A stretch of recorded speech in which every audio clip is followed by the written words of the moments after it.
السلام علیکم۔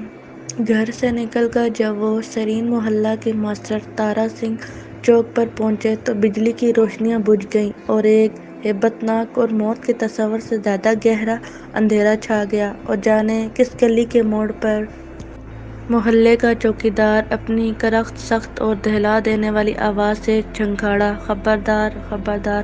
سمرن کا دل یوں دھڑکا جیسے کوئی درخت کا پتا ہوا کے تن جھونکے سے زمین سے اٹھ کر راہگیر کی ٹانگوں سے جا چمٹے۔ اسجد نے اس کی کمر میں اپنا بازو ڈال دیا اور آہستہ سے پوچھا، میرے ارادوں میں جرأت بھرنے والی آج تنہائی کی ہلکی سی چیخ سے خوف کھا گئی؟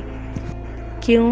سمرن کچھ نہ بولی۔ اسجد نے اس کا چہرہ اپنی طرف گھما دیا۔ سمرن جی، بس 2 گلیاں اور ہیں، ان کے بعد ایک لمبی سڑک ہے جو اسٹیشن کی طرف جاتی ہے۔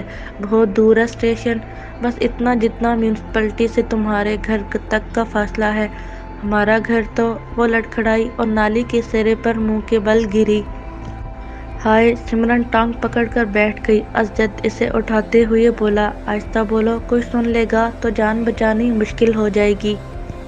یہ کوہنی یوں دکھ رہی ہے جیسے دیکھو دیکھو خون معلوم ہوتا ہے۔ میں کیا کروں؟ آہستہ کرہاؤ سمرن، بچی مت بنو۔ تم گر پڑتے تو میں دیکھتی کہ وہ رونے لگی۔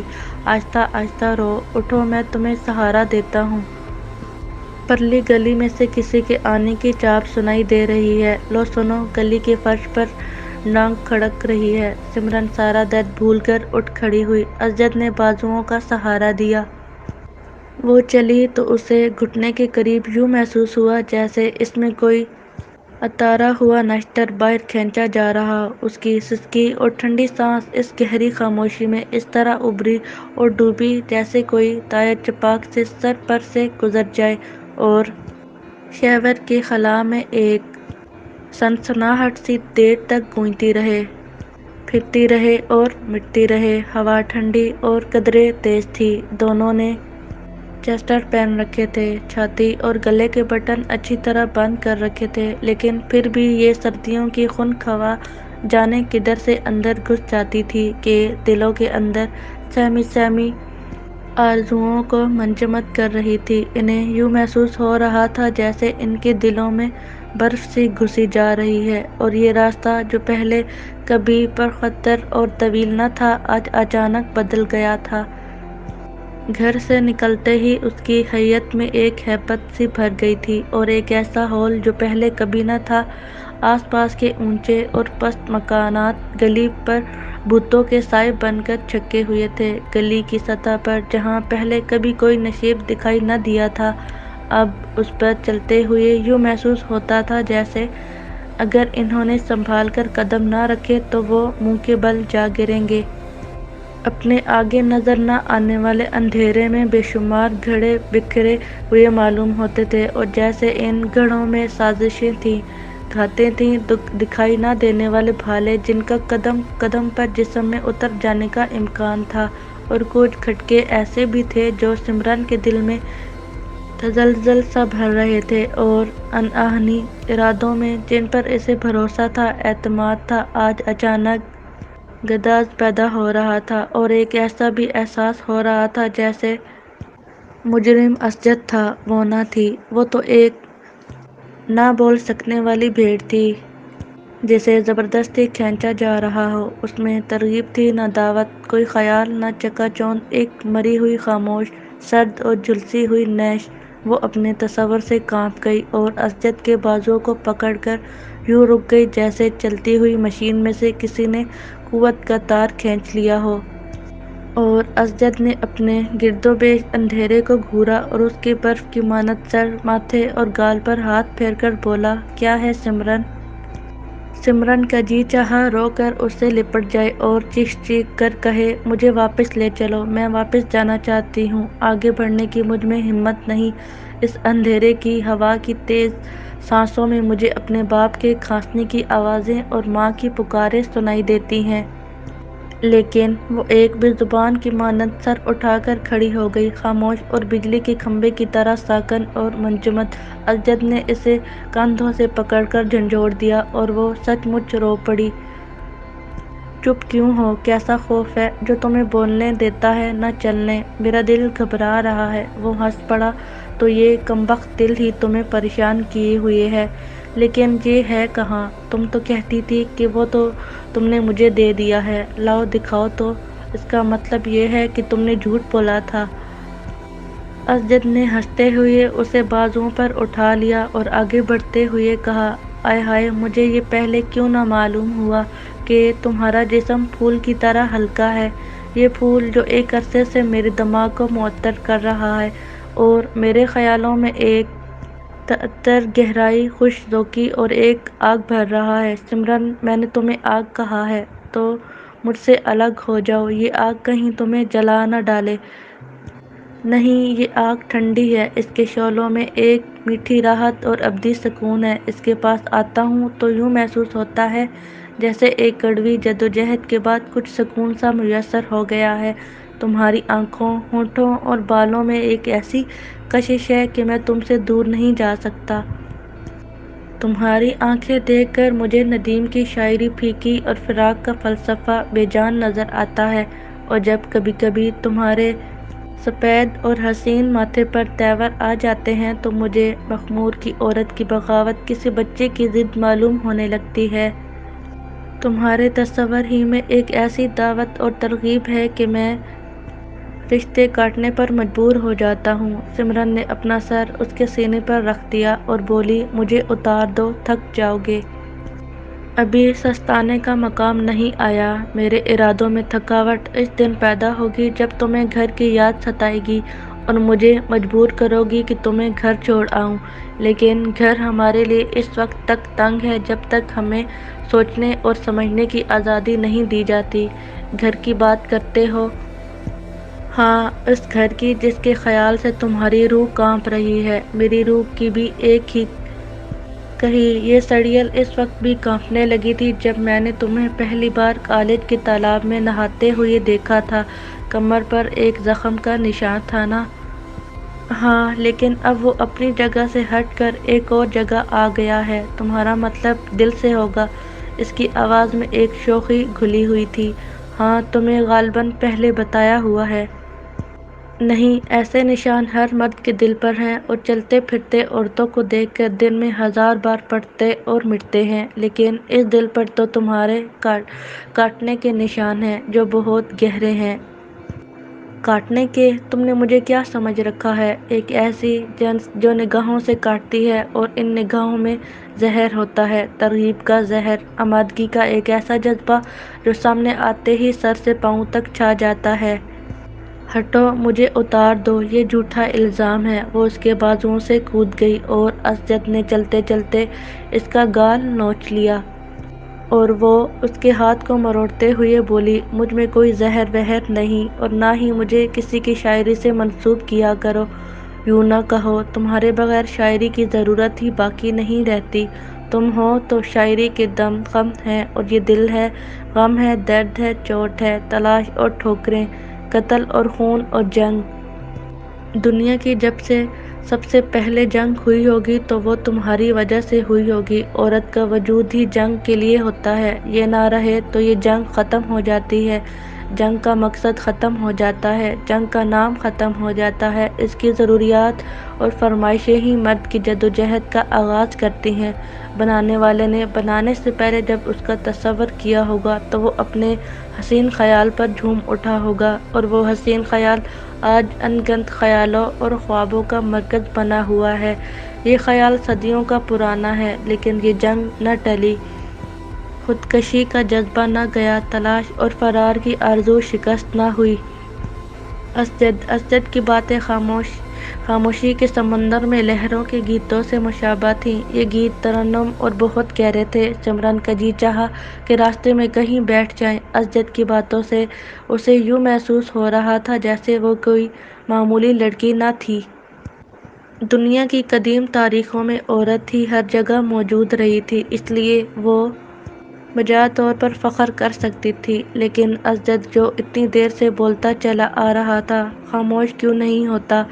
کیوں نہ اس سے جواب طلب کرے؟ لیکن اس کی باتیں میٹھی اور دل فریب تھیں، اس لیے کچھ نہ بولی، اسے نہ ٹوکا۔ اس کے بولنے سے سمرن کے دل میں ایک ایسی امنگ اور خوشی بھر جاتی تھی کہ اسے اپنے آپ میں ایک نیا پن نظر آنے لگتا تھا۔ اسجد اسے سرخ پھول کہہ کر اس کے جذبات کو گدگدایا کرتا تھا اور اس کا جی چاہتا تھا کہ پتلی خمیدہ ڈنڈی پر لچکتی ہوئی اپنی پنکھڑیاں سمیٹ کر ایک گہرے اور 7 رنگوں والے خیال میں ڈوب جائے۔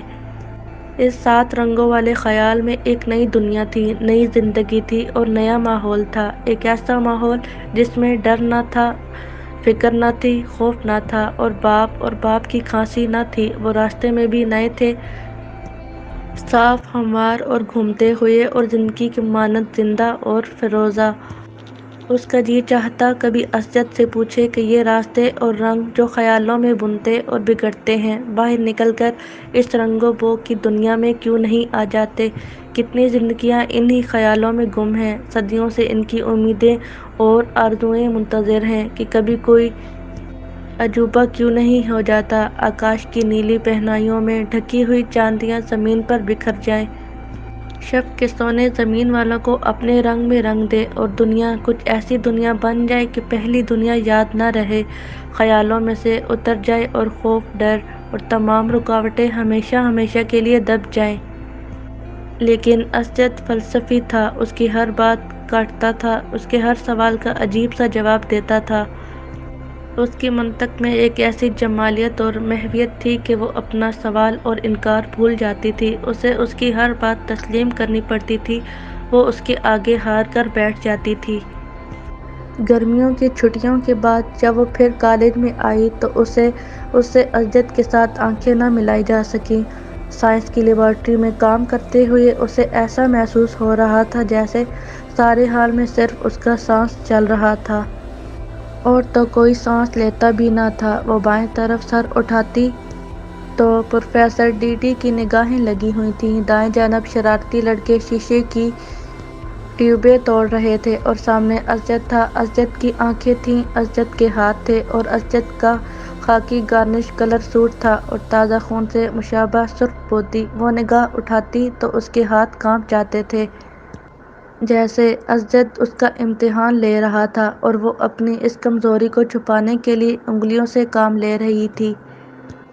وہ انگلیاں جو گردن، سر، بازو، کمر اور ٹانگوں پر بار بار پہنچ کر کھجانے لگتی تھیں، یہ احساس کی کھجلی تھی، ایک ایسی ذہنی کوفت تھی جو اسے تمام ایپرٹس توڑ پھوڑ کر باہر بھاگ جانے پر مجبور کر رہی تھی۔ اور اس کا سبب صرف اتنا تھا کہ پہاڑ پر سے واپس آ کر چھٹیوں کے بعد اس نے اپنے جانے پہچانے اسجد کو نمستے نہ کہی تھی یا ایسی نگاہوں سے تاکا نہ تھا جن کا مطلب ہیلو سے لیا جا سکے، اور اب وہ چھپنا چاہتی تھی، اسجد کی نگاہوں سے بچنا چاہتی تھی۔ لیکن جب وہ ہاتھ دھونے کے لیے ٹب کی طرف چلی تو اسجد نے اسے جا لیا اور اس کے لیے پانی کی ٹوٹی کھولتے ہوئے بولا، نمستے سمرن۔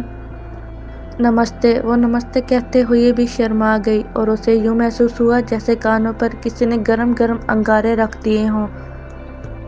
کل شانتا کہہ رہی تھی کہ تم پہاڑ پر سے واپس آ گئی ہو اور میں سارا دن تمہارا انتظار کرتا رہا کہ چھٹی کے آخری ہی دن پکنک کا کوئی پروگرام بن جائے، لیکن تم تو جیسے ان 3 مہینوں میں سب کچھ بھول چکی ہو۔ کبھی اسجد، کبھی خیال آتا رہا۔ ہاں، وہ اسجد جو مجھ سے ملے بغیر اپنے نانا کے ہاں پارا چنار چلا گیا تھا۔ ارے تم اس اسجد کو پہچانتی ہو؟ جی خوب پہچانتی ہوں۔ اس اسجد کو وہاں ایک دن بھی قرار نہ آیا اور میں اس خوف سے مرتی رہی کہ کہیں تمہاری بے قراری تمہیں میرے پیچھے پیچھے نہ کھینچ لائے۔ دیکھو سب کی نگاہیں ہم پر لگی ہوئی ہیں، مجھے اس بیٹھی ہوئی آنکھ والے اکبر اور موٹے گاؤدی راؤل سے بہت خوف معلوم ہوتا ہے۔ اسجد نے گھوم کر دیکھا اور بولا، کسی کی پرواہ مت کرو۔